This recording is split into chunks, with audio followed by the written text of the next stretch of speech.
لو مهتم بالجديد والمفيد في عالم التطبيقات اشترك في قناتي وأنا هقول لك وظيفة كل تطبيق، مزايا وعيوب. دينج توب أب، تطبيق محمله مليون مستخدم.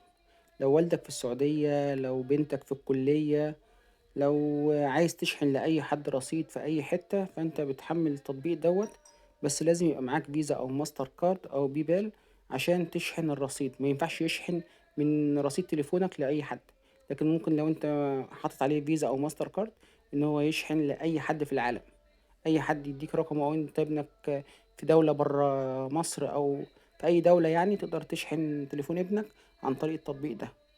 مجرد ما تحط الرقم بيجيب لك القيمة اللي انت عايز تشحن بيها، بتشحن يوصل الرصيد.